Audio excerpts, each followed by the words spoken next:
I'm Justin DeRoy, and you tune in for another episode of High Five's Canceled Misfits. If you haven't seen any of these episodes before, what this show is I'm going to talk about recently canceled TV shows, somewhere from like the last decade or so, and talk about why they got canceled, what I liked about them personally, and also talk about where I think they went wrong in the show, what ended up leading them to be canceled.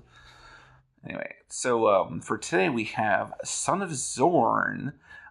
This show had Jason Sudeikis, Tim Meadows, Cheryl Hines, and Johnny Pemberton, I think is how you pronounce his name. Sorry, Johnny, if I mispronounced that. So, what the premise of the show was, Zorn, after not being a part of his son's life for like almost 2 decades, leaves his home, where he's this like great warrior and stuff like that, and then moves to the United States so he can finally be a part of his son's life.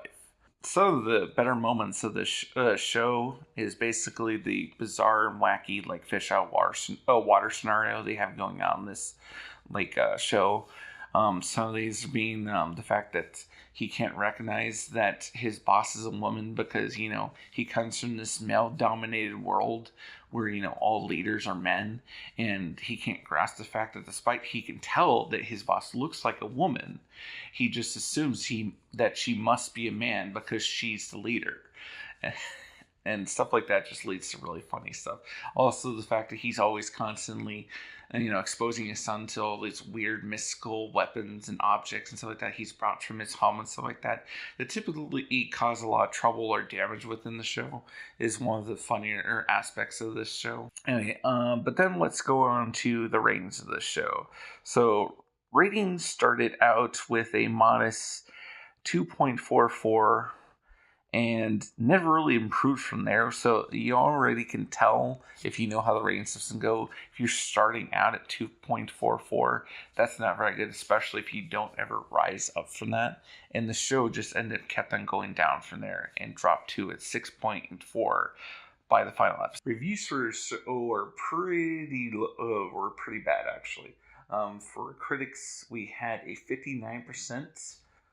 And a audience rating of 68 on Rotten Tomatoes. Critics seem to think the show did have some promise, but was kind of destined to fail regardless of that. Fans of the show seem to be pretty much in the minority for this. A lot of them just weren't really getting into this whole idea, I guess, of it being, a partially animated live-action TV show, which kind of leads into my final thoughts on the show and what I think kind of led to its downfall.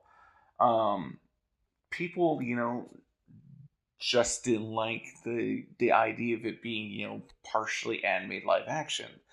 I think where it could have improved then is that they could have just have made this from the beginning either an all live action show or they did this a all animated show.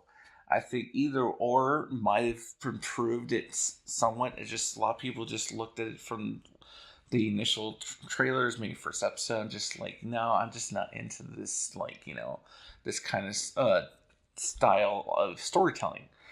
And it kind of, honestly, if you remember what I said about the ratings, it really kind of did some serious damage then by not being able to connect to an audience right away.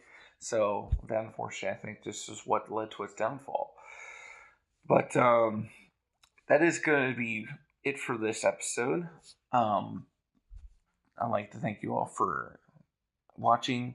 Please be sure to like, comment, and subscribe.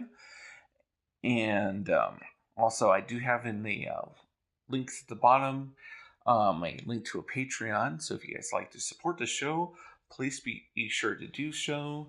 That would be very much appreciated. But that's it for me. Thank you and goodbye.